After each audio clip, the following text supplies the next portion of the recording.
Bonjour à toutes et à tous et bienvenue à ce nouveau point presse. Au programme de cette semaine, nous commencerons avec un point sur les actualités du ministère des Armées et nous poursuivrons ensuite avec le focus thématique qui sera consacré au soutien de la base industrielle et technologique de défense. Il sera présenté par l'ingénieur général hors classe de l'armement Corinne Longchamp et par M. Benoît Laroche de Roussanne, respectivement directrice de la préparation de l'avenir et de la programmation et directeur de l'industrie de défense de la Direction générale de l'armement.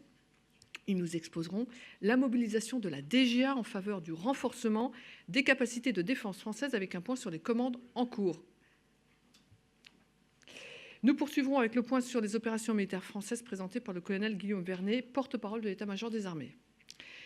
Je débute avec les actualités du ministre des Armées, Sébastien Lecornu. Ce mardi, le ministre a été auditionné par la Commission des affaires étrangères, de la défense et des forces armées du Sénat. L'audition était notamment consacrée au budget des armées françaises, à la programmation militaire et à leurs évolutions. Toujours au Sénat mercredi, il a assisté au débat en application de l'article 50-1 de la Constitution concernant la situation au Proche et au Moyen-Orient. Aujourd'hui, le ministre se déplace à Libourne avec le ministre de l'Intérieur Bruno Retailleau pour l'installation officielle de la 4e unité d'instruction et d'intervention de la sécurité civile. Cette unité avait été présentée au point presse la semaine dernière. Demain, Sébastien Lecornu se rendra sur la base navale de Toulon pour l'inauguration du nouveau bassin et l'admission au service actif du sous-marin nucléaire d'attaque Tourville. Il interviendra ensuite aux rencontres économiques d'Aix-en-Provence. Du côté de la ministre déléguée chargée de la mémoire et des anciens combattants, Patricia Mirallès, mardi, la ministre a inauguré l'exposition rétrospective du cycle commémoratif du 80e anniversaire de la libération à l'Hôtel national des Invalides. L'exposition photographique revient sur les temps forts du cycle mémoriel entamé en 2024. Elle met à l'honneur le travail de transmission réalisé sur tout le territoire national par les institutions, les collectivités, les acteurs associatifs, les scolaires, et le tout sous la coordination de la mission Libération.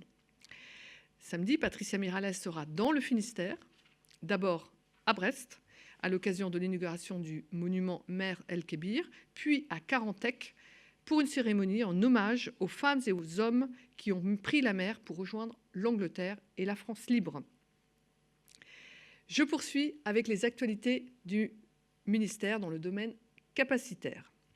Pour commencer, s'ouvre la campagne d'évaluation d'un premier démonstrateur de Griffon hybride par la Direction générale de l'armement et la section technique de l'armée de terre, STAT. Ce projet s'inscrit dans la perspective d'une évolution de la motorisation des véhicules terrestres vers une propulsion hybride. L'hybridation future du Griffon reposerait sur une assistance électrique permettant de réduire la consommation thermique, avec également un mode tout électrique pour offrir une furtivité dans les derniers kilomètres. Ce prototype a été livré à la DGA, technique terrestre d'Angers. La campagne d'évaluation planifiée avec la STAT sur un semestre se déroulera à Angers, Bourges, Canjuers et Biscarrosse. Et l'objectif est de tester ce démonstrateur de Griffon hybride dans des conditions différentes afin d'en mesurer toutes les capacités potentielles. Les performances, l'autonomie, la mobilité ainsi que la furtivité du prototype seront testées. Sa gestion de la ressource énergétique sera également au cœur du dispositif d'évaluation. Les essais comparatifs seront réalisés avec un véhicule Griffon doté d'une motorisation thermique standard. Pour plus d'informations, n'hésitez pas à vous rapprocher de DGACOM ou du CIRPA Terre.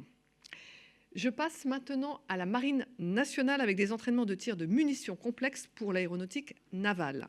Le jeudi 26 juin, les marins de l'aéronautique navale ont réalisé avec succès plusieurs tirs d'entraînement dans un contexte multi-lutte de haute intensité. Un premier tir de missile anti-navire AM-39 a été effectué par un Rafale marine de la flottille 17F, suivi d'un tir simulé et coordonné sur la même cible, réalisé par un avion de patrouille maritime Atlantique 2, alors que celui-ci était également en action de lutte anti-sous-marine. 2 torpilles d'entraînement ont ensuite été larguées sur des cibles réalistes. Faisant l'objet d'un processus d'innovation piloté par la base d'aéronautique navale de Landivisio, les cibles ont été conçues et assemblées localement. L'ensemble des activités se sont déroulées sous la surveillance et le commandement aéroporté d'un E-2C Hawkeye, un avion de guet aérien. Dans un contexte de préparation opérationnelle de haute intensité, dans la continuité de l'exercice Polaris 25, ce type d'entraînement multimilieu confirme l'expertise des équipages de l'aéronautique navale dans la réalisation de tirs de munitions particulièrement complexes. Un autre exercice mobilisera la Marine nationale, cette fois dans le cadre de l'OTAN avec la marine italienne. Du 7 au 11 juillet, un détachement d'avions de chasse F-35 italien sera présent pour la première fois sur la base aéronautique navale de l'Andivisio pour conduire des vols d'entraînement conjoints. Ces vols permettent de renforcer la capacité du groupe aérien embarqué à opérer avec des avions de 5e génération, équipant l'aéronautique navale italienne et certaines nations alliées membres de l'OTAN. Ces activités de coopération replacent le Rafale marine comme un acteur incontournable capable de mettre en œuvre des vols de haut niveau tactique avec ses alliés dans des délais particulièrement contraints. Pour plus d'informations sur cet exercice, ou si vous souhaitez vous y accréditer, je vous invite à vous rapprocher du CIRPA Marine. Dans un autre registre, célébrons cette semaine les anniversaires de 2 grandes écoles militaires françaises. L'Académie militaire de Saint-Cyr-Coët-Quidan fête cette année ses 80 ans d'installation sur le camp de Coët-Quidan en Bretagne. À la suite des bombardements alliés de juillet 1944, l'école spéciale militaire située à Saint-Cyr-l'École est reconstruite en juin 1945 dans le Morbihan sur décision du général Delattre de Tassigny. Le 19 janvier 2025, dès 10 h, l'Académie ouvre ses portes à l'occasion du Triomphe, la fête traditionnelle de fin d'année associée au baptême des jeunes élèves officiers. Plusieurs grands rendez-vous sont prévus au cours de cette journée, tels que le Festival international du livre militaire ou le Forum de l'innovation. Il sera également possible d'assister à un spectacle traditionnel ponctué de reconstitutions de batailles célèbres, ainsi qu'à une présentation de matériel de l'armée. La journée s'achèvera par un feu d'artifice précédé d'une cérémonie militaire nocturne et d'un baptême des promotions. L'Académie militaire de Saint-Cyr-Coët-Quidan est la maison mère de tous les officiers de l'armée de terre. Cette école continue d'offrir une formation d'excellence en adéquation avec l'évolution des conflictualités dans un monde de plus en plus imprévisible. Pour plus d'informations sur cette journée, je vous invite à vous rapprocher du CIRPA Terre. Autre anniversaire, avec celui de l'École de l'air et de l'espace, qui fête ses 90 ans. Destinée à former les officiers de l'armée de l'air et de l'espace, l'École de l'air née à Versailles en 1935. Elle s'installe 3 ans plus tard à Salon de Provence et elle devient l'École de l'air et de l'espace en 2021. Et ce vendredi 4 juillet, l'école organise sur la base aérienne 701 de Salon de Provence le baptême de la promotion 2024 qui revêt en cette année d'anniversaire une dimension toute particulière. Moment fort et fondateur pour toute promotion, la cérémonie de baptême renforce la volonté des futurs officiers à servir leur pays en s'appuyant sur l'exemple de leurs prédécesseurs. Au cours de l'événement, les familles pourront assister à des expositions d'aéronefs et à des démonstrations aériennes. Et la cérémonie officielle se déroulera en soirée en présence d'autorités civiles et militaires. Et lors de ce moment solennel, les élèves recevront le nom de parrains de leur promotion agenouillés face au drapeau. En conclusion de cette journée, un spectacle mêlant drone lumineux et pyrotechnie rendra hommage aux 90 ans d'excellence et d'engagement de l'École de l'air et de l'espace. Toujours dans le domaine aérien, lors des célébrations du 14 juillet, l'armée de l'air et de l'espace met en place un dispositif particulier de sûreté aérienne dit DPSA. Le 14 juillet constitue un événement majeur à fort impact médiatique, le tout dans un contexte sécuritaire exigeant. Et à ce titre, l'armée de l'air et de l'espace mettra en œuvre un DPSA pour renforcer les structures normales de la posture permanente de sûreté aérienne, PPSA, aussi communément appelée police du ciel. Les moyens de détection et d'intervention sont alors renforcés dans le cadre du DPSA pour interdire toute pénétration d'aéronefs dans un espace déterminé, créant ainsi une bulle de protection autour de l'événement. Le jour J, cette mission interministérielle comprendra des aéronefs, des systèmes de défense sol-air, une ceinture de guet à vue périphériques et des systèmes de lutte anti-drone. Pour plus d'informations, n'hésitez pas à vous rapprocher du CIRPA Air et Espace. Passons maintenant au focus thématique.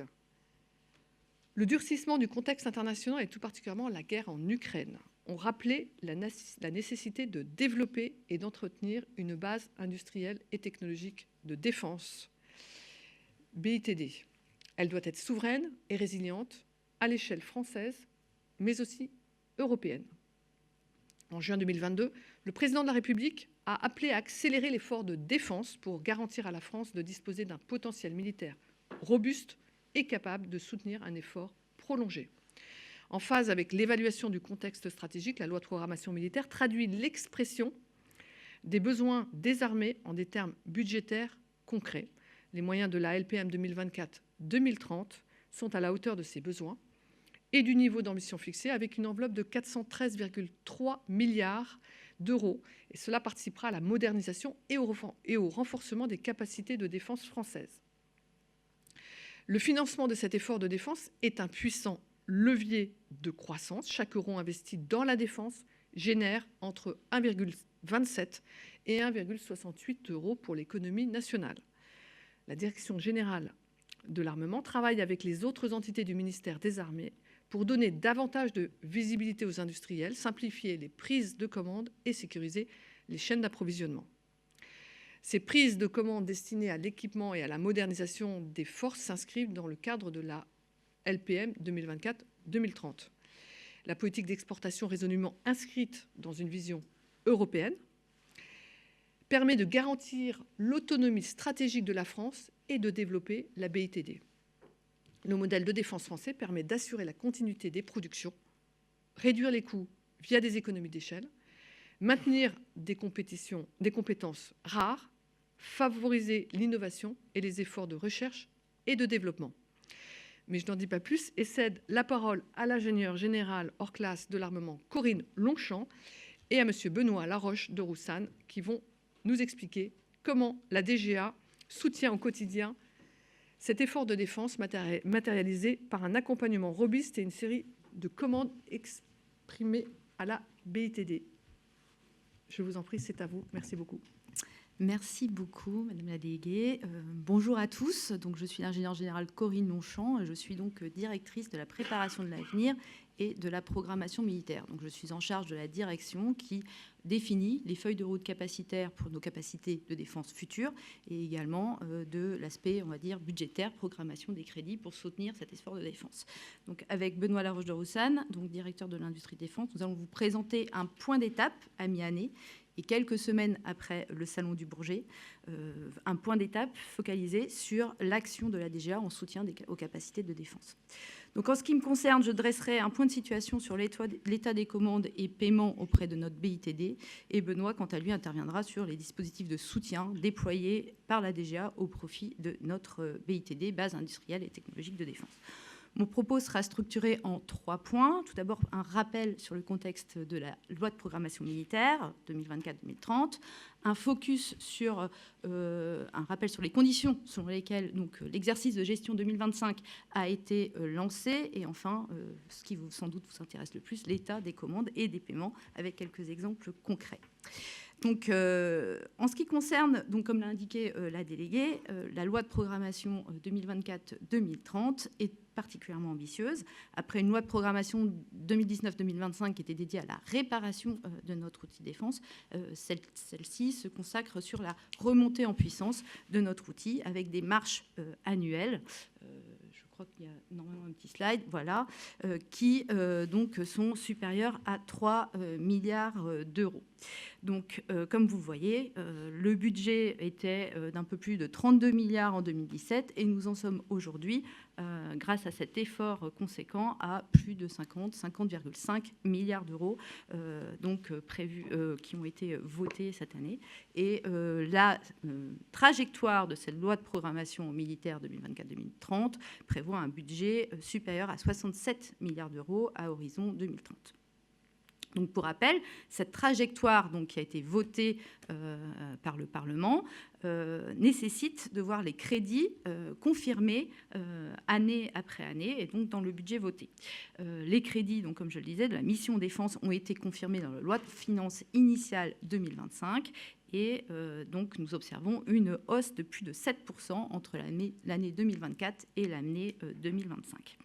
Si on porte une attention un peu plus spécialisée sur ces chiffres, on notera que l'agrégat équipement est passé de 25 milliards d'euros en 2023 à 31 milliards d'euros en 2025. Donc ça veut dire que cet effort, cette augmentation bénéficie directement à notre BITD, et ce, dans tous les champs dans lesquels ces entreprises interviennent, que ce soit dans la maintenance, le maintien en conditions opérationnelles, les infrastructures, mais aussi effectivement le développement et la production des systèmes d'armes dont nous équipons nos forces. Pour le seul programme des équipements des forces, le P146 pour les spécialistes, qui est copiloté par la Direction générale de l'armement et par l'état-major des armées. L'augmentation des crédits a été de plus de 2 milliards d'euros, 2,1 milliards d'euros entre 2024 et 2025. Donc voilà brièvement pour ce qui concerne les conditions de cette loi de programmation militaire. Un petit focus, un petit rappel peut-être sur les spécificités de l'exécution de la gestion 2025. Il convient de rappeler que la loi de finances initiale n'a été publiée que le mi-février 2025, contre une loi de finances initiale qui normalement se retrouve votée et publiée en fin d'année précédente. Donc elle aurait dû l'être en décembre 2024. Donc, nous, bien sûr, nous avons à faire face à 2 mois, un effet de latence de 2 mois dans ce contexte. Il convient également de rappeler que ce début d'année a été donc marqué par une période de service voté, c'est-à-dire une période pendant laquelle nous avons pu assurer le maintien des opérations, mais qui n'autorisait pas d'investissement nouveau. Donc cet effet de latence qui a pu être observé. Alors, point de situation maintenant, donc en ce qui concerne à fin 2025, la DGA, fin 2025, donc la DGA va passer pour 4 milliards d'euros de commandes. Nous en étions à 3,2 milliards au mois de mai, donc vous voyez, nous sommes donc sur une trajectoire en accélération. Et à titre comparatif, le montant des commandes à mai 2024 s'élevait à 4 milliards d'euros. Donc nous observons, vous voyez que l'ensemble des équipes se sont mobilisées pour limiter l'impact de cette période de service voté. Et donc on peut observer quelque chose qui est de l'ordre de 1 mois de décalage par rapport à ce qui était observé l'année dernière. Ces commandes ont notamment porté sur les études de levée de risque du futur standard Rafale, le standard F5, sur la poursuite de programmes en cours, qui sont donc par exemple les véhicules blindés Scorpion, le développement et la production de radiocontact, également des travaux sur la production accélérée de munitions A2SM, et on peut citer diverses commandes relatives au maintien en conditions opérationnelles de systèmes, comme le système de communication par satellite, par exemple Syracuse. À date, les commandes passées ont déjà donné lieu à près de 12 milliards d'euros de paiements en 2025, donc des paiements qui contribuent au renforcement des capacités de défense et d'innovation de défense. Et donc, c'est plus que ce qu'on observait à la même période l'année dernière. Il y a, je pense, un point sur lequel je souhaiterais attirer votre attention, c'est-à-dire que ce montant, 12 milliards d'euros de paiement, est supérieur à ce que nous effectuions en 2000 pour l'ensemble de l'année 2019. Donc ça vous donne vraiment l'envergure de l'effort et de la charge qui pèse sur l'ensemble des services du ministère et de la mobilisation pour tenir ces objectifs. Je dirais donc que nous observons une situation nominale, malgré un retard à l'allumage, pour parler un peu plus vulgairement, donc lié aux conditions particulières de lancement de cette exécution budgétaire.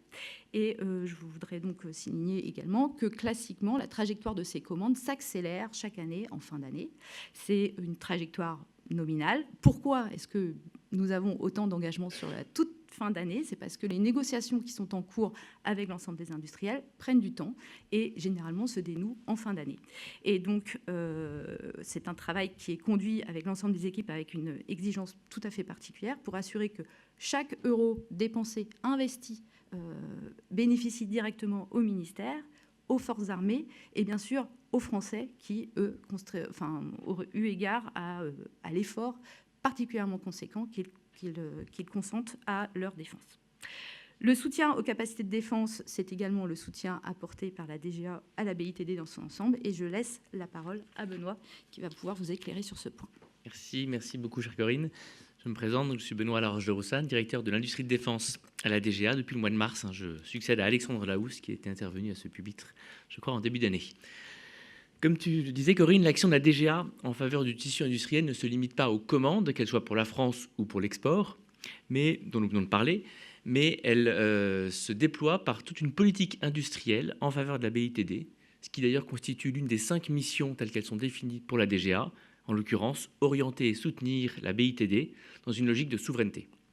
Et pour commencer, vous le voyez sur le slide, un petit rappel rapide sur la BITD et son fonctionnement. Le ministère des Armées compte environ 26 000 sociétés qui sont toutes ses fournisseurs. Au sein de ces 26 000 sociétés, nous estimons qu'environ 4 500 sociétés sont directement ou indirectement impliquées sur les programmes d'armement, soit en tant que maîtres d'œuvre, et ce sont les 9 grands maîtres d'œuvre principaux que vous connaissez probablement, Airbus, Ariane, Arcus John Cockerill, Dassault, KNDS, MBDA, Naval Group, Safran et Thales, voilà les 9 classiques, mais aussi des entreprises de toute taille, de la TPE aux ETI, en passant par les PME et des startups. Les 9 grandes sociétés dont je vous ai parlé, les maîtres d'œuvre industriels, concentrent la quasi-totalité, ou la très grande majorité en tout cas, des commandes directes faites par la DGA. Mais ces commandes, pour être exécutées, reposent très largement sur la mobilisation de l'ensemble de la BITD et des sous-traitants. Plus de 60% de la valeur des commandes ruisselle dans cette BITD. Par exemple, sur le Rafale, nous avons plus de 500 sous-traitants qui interviennent pendant les 3 ans et 100 000 heures de travail que requiert la construction d'un avion. Vous voyez, c'est vraiment un travail d'équipe, si je puis dire. Cette BITD, que vous voyez schématiquement ici, nous la connaissons bien à la direction de l'industrie de défense. Nous avons un réseau sur le territoire et nous effectuons plus de 1000 visites physiques dans ces entreprises pour prendre le pouls, prendre le contact, voir quels sont leurs besoins. Voilà. Donc on est vraiment présent au quotidien, aux côtés d'eux, la direction de l'industrie de défense et le tiers de confiance de cette BITD. Et enfin, dernier point peut-être pour bien finir de brosser le tableau, la BITD, il faut bien avoir en tête qu'elle est essentiellement duale, en moyenne, c'est des moyennes bien sûr, 20% du chiffre d'affaires des entreprises de la BITD est consacré à la défense. J'en veux dire seulement 20%, donc c'est bien une BITD qui est fondamentalement duale. Comme je le disais, une des missions de la direction de l'industrie de défense et de la DGA est de permettre et d'assurer que la France dispose dans la durée d'une BITD souveraine, résiliente et compétitive. Pour cela, c'est le slide suivant, la direction de l'industrie de défense décline 3 grands piliers que sont orienter la BITD, la soutenir et la protéger, et lui faire gagner en performance et en qualité. Je vous rassure, je ne vais pas détailler toutes les missions, je n'ai pas le temps, mais quelques points quand même importants, puis je reviendrai sur la partie soutien. L'orientation, ça passe notamment par la publication de notes d'orientation industrielle, qui sont des documents courts, mais qui exposent quelle est la vision de la DGA, et là, ce n'est pas que l'industrie de défense, c'est bien toutes les composantes de la DGA, et notamment l'Agence d'innovation de défense, pour orienter toutes les entreprises dans la direction qui nous semble être celle qui est prometteuse pour les années à venir. Ainsi, pendant le Bourget, notamment, nous avons publié une note d'orientation industrielle sur les nanosatellites. La gain de performance et de qualité, qui est une mission nouvelle de la direction, passe notamment par des audits partenariaux au bénéfice d'entreprises de la BITD pour les aider avec le regard que nous avons un peu transversal à gagner en performance et à gagner en qualité industrielle au bénéfice de l'ensemble de la chaîne. Pour en venir à la mission de soutien et de protection, c'est vraiment une mission qui est à 360 degrés pour garantir que sur tous les aspects, la BITD soit résiliente. Je pense bien sûr aux risques cyber et aux risques physiques, qui sont particulièrement d'actualité, mais aussi aux enjeux et aux risques industriels, avec les enjeux de montée en cadence, pour lesquels nous mettons en place des accélérateurs et un accompagnement pour identifier les goulets d'étranglement et permettre à la BITD dans son ensemble d'avancer, mais aussi aux risques économiques, et nous les maîtrisons notamment par le contrôle des investissements étrangers en France, et puis par le plan PEPS, qui est la slide suivante, sur lequel je vais passer un tout petit peu plus de temps, puisque c'est ce plan PEPS, qui veut dire plan en faveur des ETI, PME et start-up, est un plan qui a été construit pour justement permettre dans la durée une BITD qui fonctionne de manière harmonieuse. Qu'est-ce que ça veut dire de manière harmonieuse? Ça veut dire qu'il faut que la déclinaison des objectifs et des commandes et de la visibilité qui est donnée par la DGA aux maîtres d'œuvre industriels, puisque comme je le disais précédemment, c'est eux qui concentrent la grande majorité des commandes directes, que cette visibilité se décline harmonieusement dans tous les rangs, au sous-traitant de rang 1, mais aussi du sous-traitant de rang 1 au sous-traitant de rang 2, et ainsi de suite jusqu'au sous-traitant de rang 4 ou 5. C'est la condition pour laquelle qui nous permet de bénéficier dans la durée de cette résilience. Pour assurer cela, le ministère a mis en place donc ce plan PEPS qui repose sur des conventions signées avec les grands maîtres d'œuvre industriels, au sein de lesquelles ces grands maîtres d'œuvre prennent des engagements particuliers pour nous aider et nous accompagner dans la déclinaison dans toute la BITD de cette stratégie. Notamment, ils s'engagent à donner de la visibilité à leurs sous-traitants. Et de la visibilité, ce n'est pas uniquement des commandes, parce que nous aussi, nous donnons à la fois des commandes aux maîtres d'œuvre, mais aussi de la visibilité sur les grands programmes d'armement et sur les orientations, grâce à la LPM, qui est un outil quand même extrêmement important pour cela. Et cette visibilité que nous leur donnons, il faut qu'ils la déclinent auprès de leurs sous-traitants pour aider ces sous-traitants eux-mêmes à se mettre en ordre de marche pour être au rendez-vous. Donc, déclinaison de la visibilité, déclinaison des conditions de paiement et des conditions de contractualisation. Quand nous faisons des contrats pour 5 ou 7 ans, il n'est pas normal que ça se décline en contrat de 6 mois pour les sous-traitants. Donc c'est là-dessus que nous travaillons et nous avons, grâce à ces conventions, une capacité à aller auditer et vérifier les contrats de sous-traitance. Et tout ceci nous permet ensuite de noter, si je puis dire, de noter en fait, mais c'est une note qui reste interne, mais qui nous permet de noter et de classer les maîtres d'œuvre et de travailler avec eux sur un chemin d'amélioration. Il y a déjà des résultats concrets. J'étais au Bourget il y a 2 semaines, j'ai vu plus de 60 PME et toutes m'ont dit qu'effectivement, elles voyaient une augmentation de la visibilité donnée par les maîtres d'œuvre. Donc, le chemin est en cours. Il faut qu'on continue à accélérer en lien avec ces maîtres d'œuvre, dont c'est aussi de l'intérêt. Et nous voyons que sur certains secteurs, notamment le secteur aéronautique, il y a une maturité plus importante parce qu'on bénéficie aussi du retour d'expérience de ce secteur dans nos activités publiques. Je conclurai peut-être en rappelant que les hausses de cadence, non seulement les commandes sont là, comme tu disais Corinne, mais les hausses de cadence sont elles aussi ici et sont bien présentes avec des réductions de livraison, des augmentations de cadence de production, notamment pour les avions Rafale. On est passé de moins de 1 par mois à 3 en route vers 4 ou 5. Et diminution du délai de production des radars, augmentation de la livraison. Tout ça, ce sont bien des commandes qui ont été passées et des livraisons qui accélèrent sur tous les segments au bénéfice de la France et de ses pays. Et donc tout ça, c'est in fine de l'activité pour l'ensemble de la BITD. Donc au-delà des enjeux conjoncturels et ponctuels que tu mentionnais, Corinne, de démarrage de la gestion, la visibilité sur le marché de défense est là. Elle permet de se projeter sur de la croissance, ce qui est une nouveauté sur ce marché. Et nous avons besoin, pour être au rendez-vous de cette croissance, de l'engagement de toute la BITD dans une approche résolument volontariste. La DID, la Direction d'Industrie de Défense, est là pour aider cette BITD à aborder dans les meilleures conditions ce nouvel état. Nous sommes à leur côté. Vous voyez même le numéro unique, le numéro vert qui apparaît, qui est à la disposition de toutes les entreprises de la BITD ou celles qui voudraient y entrer pour nous contacter et pour que nous puissions les orienter. Voilà le travail au quotidien de la Direction d'Industrie de Défense au bénéfice de la BITD. Je vous remercie de votre attention et Corinne et moi-même sommes maintenant disponibles pour répondre à vos questions. Bonjour, Yann Chachati, BFM Business. J'avais une question. Le ministre a déclaré en audition devant le Sénat que la pression à l'export commençait à monter. Du coup, je voulais savoir dans quelle mesure il y avait des discussions entre la BITD et la DGA sur ces sujets en termes des cadences de production mais aussi de soutien pour les matériels qui sont vendus. Merci pour votre question. Effectivement, on voit que le réarmement n'est pas seulement en France, mais il est à l'échelle européenne. Et donc, c'est un enjeu très important pour nous que notre BITD, qui est historiquement très bien placé, parce que nous avons quand même la grande chance en France, je pense qu'on ne se rappelle jamais assez, de bénéficier d'une BITD résiliente et qui couvre la quasi-totalité du spectre capacitaire. Ce qui regarde la taille de notre pays est quand même une incongruité qu'il convient de souligner et on peut s'en féliciter. C'est le travail de décennies d'ingénieurs de l'armement et en lien avec les forces.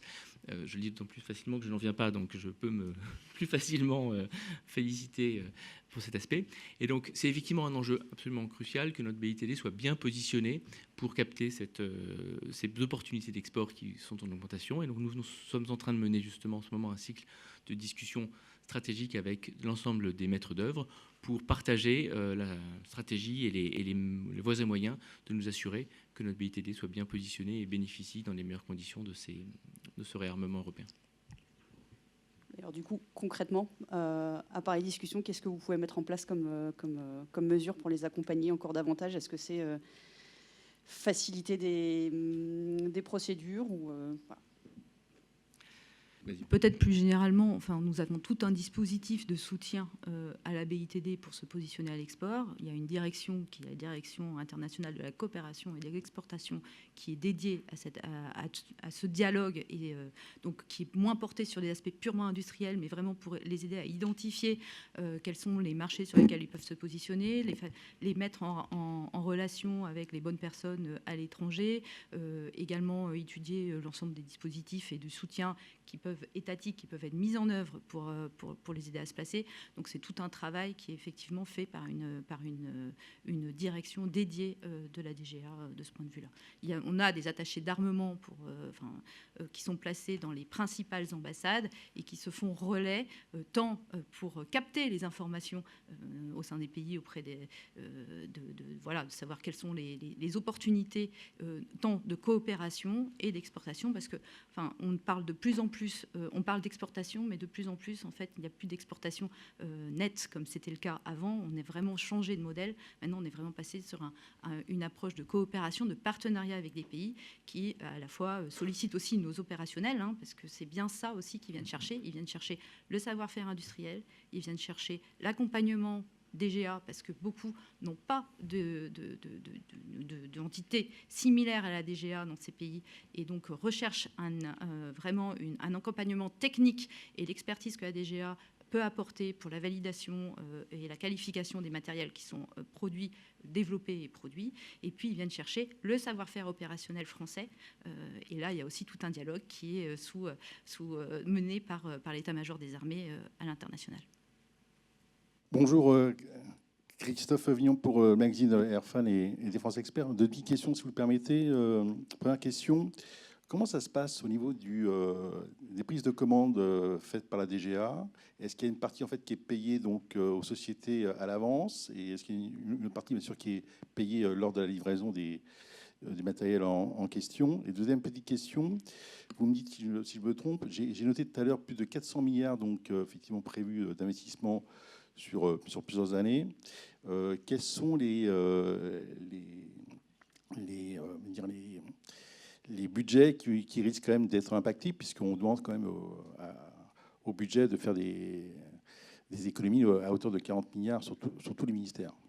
Est-ce que certains programmes risquent d'être impactés par ces mesures difficiles? Merci à vous. Oui, je vous remercie pour les questions. Alors peut-être pour le dernier point, jusqu'à présent, eu égard à la situation géopolitique, il ne vous a pas échappé que le ministère des Armées avait été préservé. Voilà, donc maintenant c'est des discussions qui se déroulent à l'interministériel, donc je ne peux pas bien sûr présumer de l'issue de ces négociations. Mais voilà, en tout cas, ce qu'on note, c'est que jusqu'à présent, ça a été largement préservé. C'était quoi, pardon ? Ah oui, alors en ce qui concerne les paiements. Alors, donc dès qu'une commande est placée, ça donne lieu à la perception d'une avance. Donc ça, c'est quelque chose qui est négocié, qui fait l'objet des négociations dès le départ. Ce montant des avances est versé normalement dans les 30 jours. On a un délai de paiement qui est de 30 jours, mais en fait, généralement, il est versé avant cela, avec une sensibilité particulière selon la nature aussi de l'entreprise, parce que bien vous vous doutez que quand c'est une PME, voilà, il y a tout de suite un dispositif qui fait qu'il y a une sensibilisation particulière de façon à ce que la société puisse percevoir ses fonds le plus tôt possible. Et ensuite, le flux de paiement. Alors, c'est pas simplement un flux de paiement qui est à la réception des matériels, même si ça représente un flux conséquent. En fait, ça fait aussi l'objet de négociations. La théorie est que les paiements reflètent donc l'avancée et sont alignés avec le progrès dans les travaux de développement et dans les travaux de fabrication du matériel. Voilà. Alors je dis la théorie parce qu'après, bon, bien sûr, il y a des négociations, comme je vous disais, dans le meilleur intérêt du ministère, comme je l'ai dit tout à l'heure. Moi, j'aurais une petite question éventuellement. Si vous avez accompagné, vous avez parlé longuement des commandes, justement. Et ces commandes, derrière les commandes, il y a des financements. Comment vous accompagnez les entreprises, justement, dans la recherche de financement Merci beaucoup. Effectivement, nous vivons un moment d'accélération du marché, à la fois en France avec des commandes qui sont une LPM qui est en croissance, mais aussi internationale. Et pour y faire pour faire face à ces augmentations d'activité, les entreprises doivent trouver du financement pour financer, non pas la commande, ça c'est nous qui la payons, ou les clients export, mais pour financer l'augmentation de l'activité, notamment les investissements ou le besoin en fonds de roulement qui augmente quand on est en croissance dans une entreprise industrielle.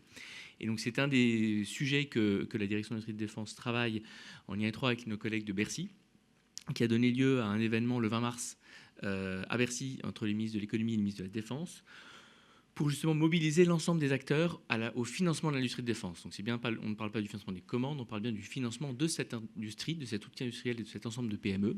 Et donc nous avons, suite à cet événement, un dialogue de place a été lancé, co-présidé par un ancien banquier, M. Brassac, et un ancien grand industriel de l'armement, M. Guillou, auquel participent la DGA et la direction du Trésor pour lever l'ensemble des freins, notamment bancaires, de critères ESG et de frilosité du marché bancaire et de banque assurance pour venir investir dans la BITD. Et la deuxième chose que nous faisons côté DGA, c'est que le 23 juin dernier, nous avons lancé le Club des investisseurs de la défense, qui est une enceinte qui regroupe 80 fonds d'investissement de différents types de thèses, c'est-à-dire qu'ils investissent, certains veulent plutôt investir dans des entreprises très jeunes pour faire du développement technologique, d'autres dans des entreprises déjà plus matures pour faire de la consolidation industrielle ou de l'augmentation de performance industrielle.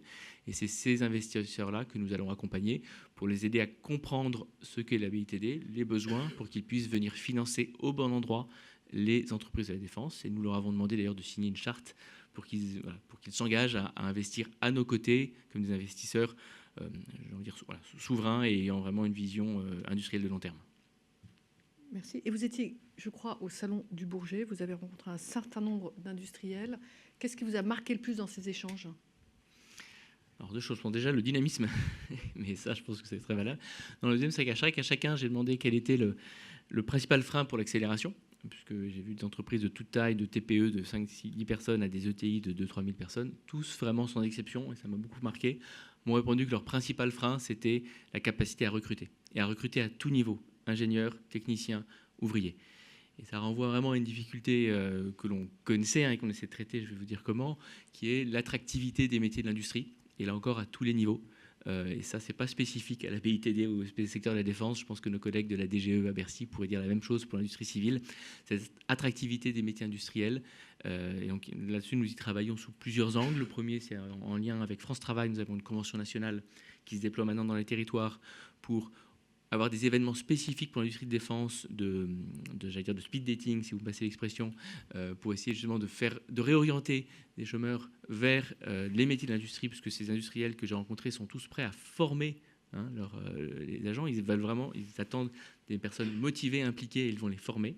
Donc ça, c'est le premier élément que l'on fait. Nous avons aussi signé au Salon du Bourget une convention avec la région académique d'Île-de-France pour avoir des actions plus en amont pour faire connaître les métiers de l'industrie. Parce que l'industrie d'aujourd'hui, ça n'est plus de là.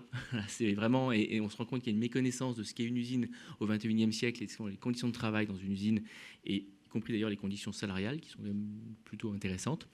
Et le dernier point, c'est avec les organisations professionnelles que sont le GICAN, le GIFAS, donc les organisations qui regroupent les industriels de l'armement, mais aussi l'UIMM qui regroupe plus d'industriels.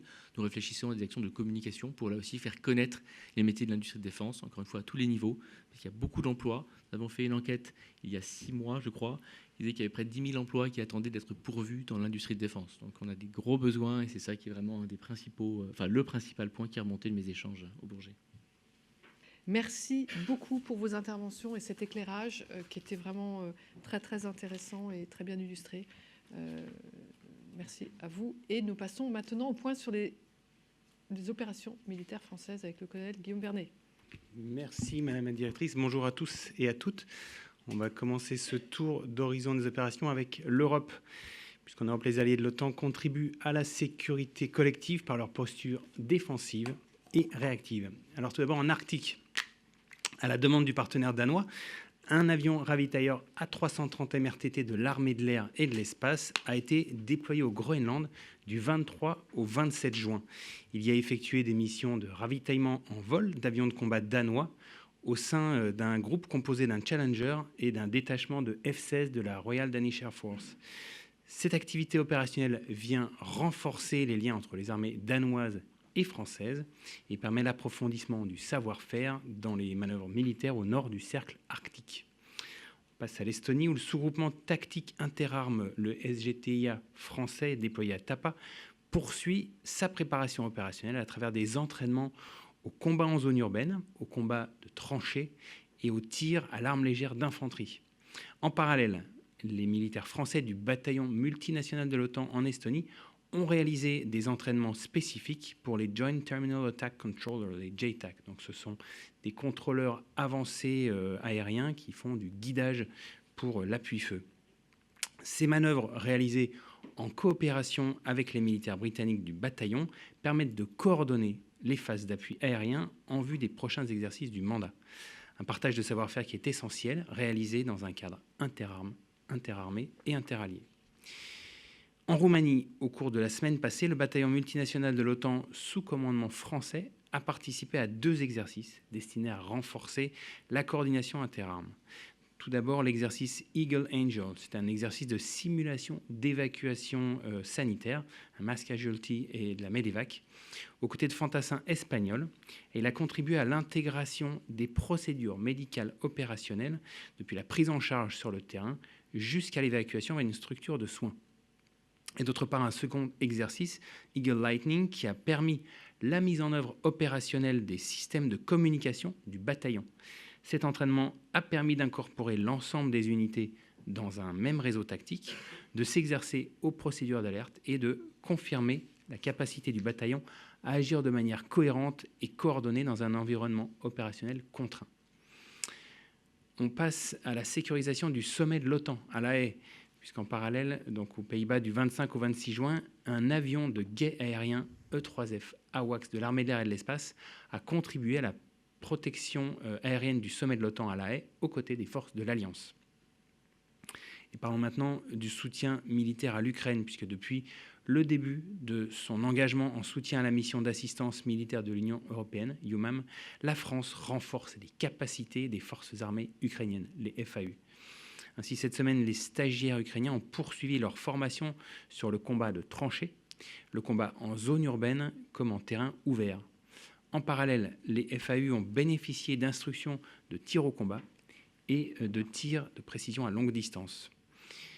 Ces formations spécialisées adaptées aux besoins exprimés par le partenaire illustrent le soutien résolu des forces armées françaises envers les forces armées ukrainiennes. En Atlantique Nord, maintenant, le groupe amphibie Jeanne d'Arc a transité du nord de la Norvège en direction du Danemark et de la Suède. Durant cette séquence, le groupe École, constitué d'un porte-hélicoptère amphibie et d'une frégate, a manœuvré à travers les fjords norvégiens. C'est une navigation exigeante qui remplit complètement les objectifs de formation des élèves officiers embarqués. Des officiers élèves embarqués. De plus, le 27 juin, des entraînements conjoints se sont déroulés entre les hélicoptères danois et les hélicoptères de combat embarqués à bord du PHA.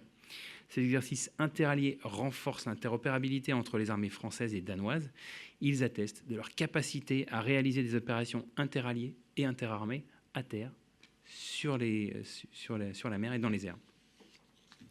En Manche, une frégate est déployée afin d'assurer le suivi continu des navires en transit en coordination étroite avec les alliés de l'OTAN. Cette semaine, cette frégate a effectué le marquage d'un sous-marin russe transitant en surface aux abords d'Ouessant.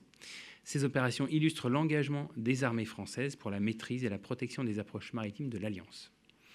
On passe à la zone Moyen-Orient, puisqu'au PMO, le dispositif français a vu sa posture renforcée ces dernières semaines et des moyens supplémentaires y ont été déployés afin de sécuriser les intérêts français et les emprises des partenaires.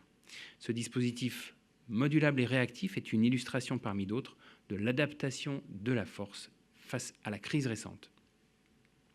On passe au Liban, où les militaires français de la Force Commander Reserve de la FINUL poursuivent quotidiennement leurs opérations. Les patrouilles menées en étroite coopération avec les FAL, les forces armées libanaises, soulignent l'engagement des armées françaises pour la stabilité et la sécurité régionale. En Irak, maintenant, les rafales de la base aérienne projetée au Levant ont continué d'assurer la permanence aérienne de la coalition au-dessus de la zone. Par ailleurs, suite au déclenchement du conflit entre Israël et l'Iran, les rafales français opérant depuis la base aérienne projetée au Levant ont multiplié les patrouilles dans le but d'assurer la protection des emprises militaires françaises, des bases de la coalition et des bases des nations partenaires. On passe à la Corne de l'Afrique où la France s'engage aux côtés de Djibouti dans le cadre du traité de défense bilatéral qui lie les deux pays. L'arrivée d'hélicoptères de type NH-90 Caïman et H-225M Caracal vient accroître significativement les capacités d'action des forces françaises stationnées à Djibouti. Les forces françaises s'engagent aux côtés de leurs partenaires pour la stabilité et la sécurité régionale. Toujours en Afrique, on passe au golfe de Guinée, puisque le 26 juin, le patrouilleur de haute mer, commandant Bouan, déployé en mission de lutte contre les trafics illicites Corimbe, a fait une escale à Bata, en Guinée équatoriale. À cette occasion, 16 stagiaires officiers issus du cours d'application de l'école navale de Tika, le NVR, donc qui est une école nationale à vocation régionale, ont embarqué pour une mise en situation opérationnelle. Fruit d'une coopération bilatérale entre la Guinée équatoriale et la France, le NVR de Tika forme des cadres de marine riveraine du Golfe à travers des exercices qui portent sur la lutte contre les incendies à bord, les opérations de visite, d'inspection et d'intervention, les manœuvres à la mer, l'emploi de l'artillerie et l'emploi de drones embarqués. L'engagement du PHM commandant Bouan dans cette initiative contribue activement à la mise en œuvre de l'architecture de sécurité régionale issue du processus de Yaoundé. On passe au Mozambique où le détachement d'instruction opérationnelle des forces armées en zone sud de l'océan Indien, les FASOI, poursuit les formations dispensées au profit des forces armées du Mozambique, les FADM, dans le cadre de la mission de l'Union européenne EUMAM. Ces formations de cadres des FADM soutiennent les efforts de la lutte antiterroriste dans le nord du pays, contribuant à sa stabilité régionale. On passe à l'Indo-Pacifique, à Mayotte, où le bataillon de reconstruction poursuit son engagement au profit des populations mahoraises et en appui des autres services de l'État. En parallèle, une section du régiment du service militaire adapté est toujours déployée afin de lutter contre la propagation du virus de chikungunya. On passe à la zone Nouvelle-Calédonie, puisque dans la zone économique exclusive de Nouvelle-Calédonie, un bâtiment de la Marine nationale a procédé à l'interception d'un navire le 29 juin. La visite de ce navire a permis la saisie de 2,5 tonnes de cocaïne. Ce type d'opération interservice illustre la détermination et l'efficacité de l'action interministérielle menée par la France pour lutter contre toutes les activités illicites en zone maritime de Nouvelle-Calédonie et contribue ainsi à la stabilité régionale et à la protection des populations.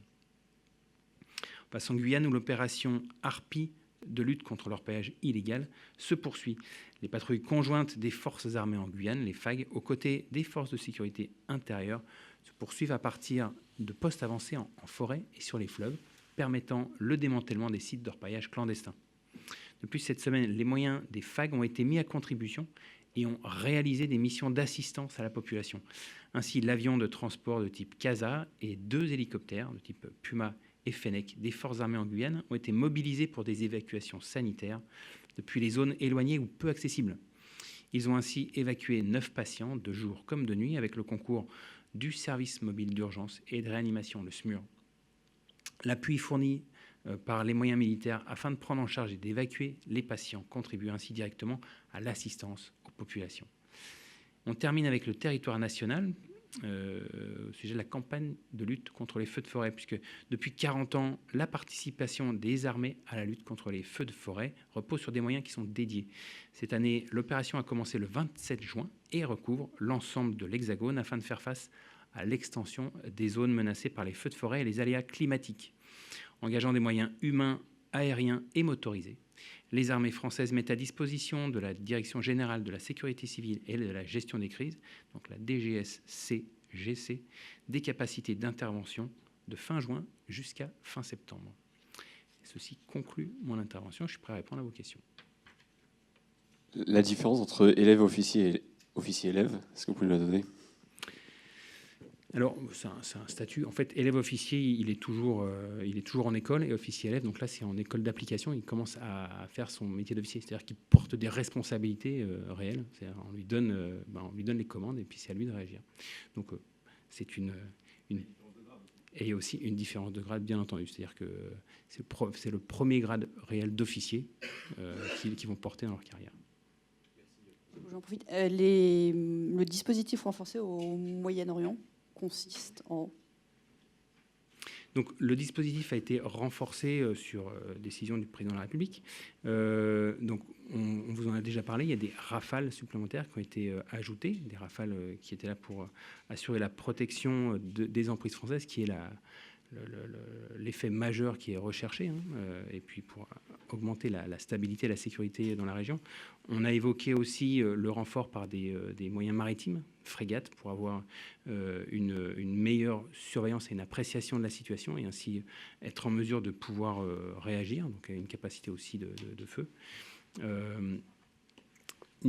Tout ça a été renforcé, bien évidemment. Quand on apporte ces moyens-là, il faut avoir aussi du personnel pour l'armée et des moyens de ravitaillement en vol ou de guet aérien pour pouvoir augmenter notre surface et notre capacité d'appui. Ce qui est surtout remarquable, c'est le fait que nous ayons renforcé notre posture dans une période délicate, et donc c'est honorer les accords de défense qui nous lient à ces pays. Merci à toutes et à tous pour votre présence. Et nous vous souhaitons une très belle fin de semaine et vous donnons rendez-vous jeudi prochain, même heure, pour le prochain point presse.